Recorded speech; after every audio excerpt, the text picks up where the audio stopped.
ఆ రోజు తను బయలుదేరుతున్నప్పుడు ఏదైనా డిఫరెంట్గా అనిపించిందా? యాజ్ యూజువల్ తను రెగ్యులర్గా వెళ్ళే టెంపుల్కి వెళ్ళింది. ఆ రోజు తన స్టార్టప్ కంపెనీ ప్రపోజల్ గురించి ఇన్వెస్టర్స్తో మాట్లాడడానికి చాలా హ్యాపీగా బయలుదేరింది. అంతే.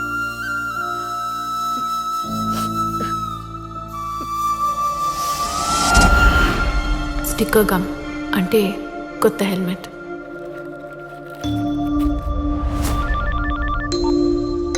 మేడం, ప్రభాకర్ తను రెగ్యులర్గా వెళ్ళే టెంపుల్ విజిట్లో ఖచ్చితంగా హెల్మెట్ మార్చేసుంటాడు. అక్కడికి వెళ్ళి చెక్ చేయమంటారా మేడం? వాడక్కడ ఏ ఎవిడెన్స్ని వదిలుండడు.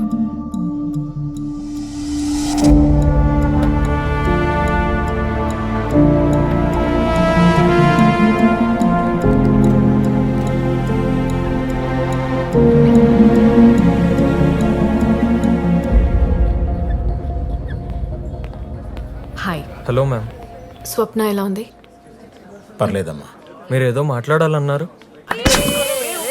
ఆ టైంలో ఎందుకు సెలబ్రేషన్? స్వప్న 4 years నుంచి అబ్రాడ్ వెళ్ళాలనుకుంటుంది. తనకు ఆ రోజే అప్రూవల్ దొరికింది. మా అందరితో సెలబ్రేట్ చేసుకోవడానికి అక్కడికి రమ్మంది. అక్కడికే ఎందుకు? యాక్చువల్లీ స్వప్నకి లాంగ్ డ్రైవ్స్ అంటే చాలా ఇష్టం. ఎవ్రీ వీకెండ్ చందుతో లాంగ్ డ్రైవ్కి వెళ్తుండేది. స్వప్న మీద ఎవరికైనా కోపం, జెలసీ లాంటివి ఉండే ఛాన్స్ ఉందా? అలాంటిదేం లేదు మేడం.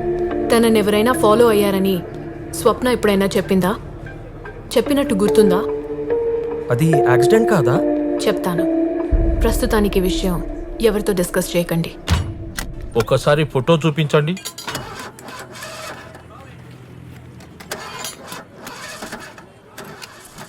సన్ రూఫ్ ఓపెన్ ఉంది అంటే అమ్మాయి నిలబడుందా? అవును. ఎందుకు? ఏదో జరిగింది. ఓఆర్ఆర్లో యాక్సిడెంట్స్ కామన్ అన్నారు కదా. అంతా స్పీడ్లో బండి పోతున్నప్పుడు ఏ కుక్కో ఆవో ఎదురొస్తే పట్టించుకోరు, గుద్దేయడమే. అంటే కేవలం బ్రేక్ వేయటం వల్ల అమ్మాయి బయటపడటం కొంచెం కష్టం. సడన్ గా బ్రేక్ కొట్టి స్టీరింగ్ ఎందుకు తిప్పుంటాడు? మేడం, నమాజ్కి టైం అయింది. ఓకే.